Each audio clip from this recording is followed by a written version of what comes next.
Europe 1. Emmanuel Ducrot, donc, bonjour. Bonjour Dimitri, bonjour à tous. Alors, vous nous parlez ce matin de l'association animaliste L214. Elle a publié la semaine dernière un classement Une ville pour les animaux qui récompense les politiques publiques qui prennent, selon elle, le plus en compte les animaux. Ça a été un grand moment de gloire pour les villes écolos.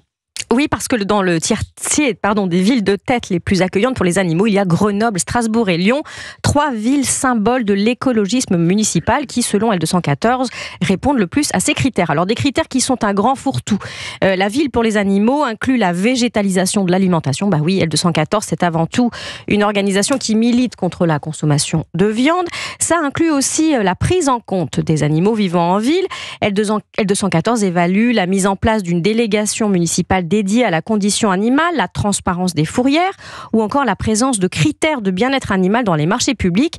D'autres mesures s'intéressent par exemple aux politiques de stérilisation des chats errants ou aux alternatives à l'abattage des pigeons. Voilà, on est donc dans des approches animalistes qui sont assez diversement comprises, on va dire, par les habitants. Bah oui, s'ils sont d'accord avec les parcs à chiens, ils ont souvent plus de mal avec les tentatives de supprimer la viande dans les cantines scolaires. À Lyon, après les confinements Covid, la mairie avait essayé, ça avait fait un tollé.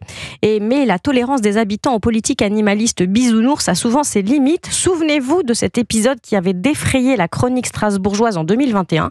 Une élue verte de la ville avait défendu en conseil municipal une approche bienveillante pour les animaux liminaires, ceux qui, sans être domestiques, partagent l'espace de vie des humains, à savoir les rats, les punaises de lit et autres cafards dont elle dénonçait les intolérables souffrances. C'était assez mal passé. Alors, les maires écologistes concernés, mais aussi le parti Europe Écologie Les Verts sont félicités publiquement par ces Oscars de la condition animale. Oui, parce que le parti arrive aussi en tête du classement L214 des formations politiques les plus animalistes. Alors, mal leur en a pris, c'était peut-être un cadeau empoisonné cette histoire.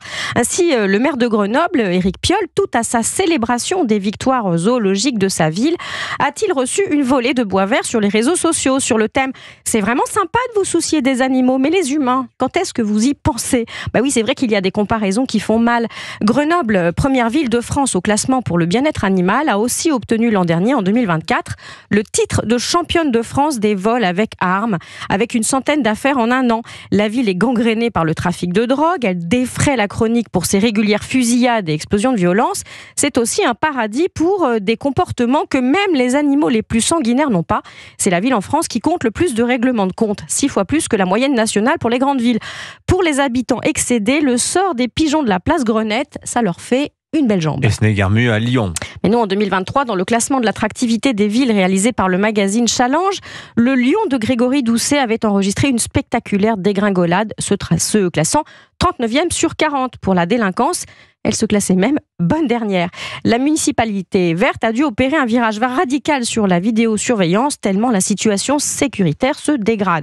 Alors les maires écologistes peuvent se féliciter d'être à la tête de ces villes pionnières qui changent la vie des animaux.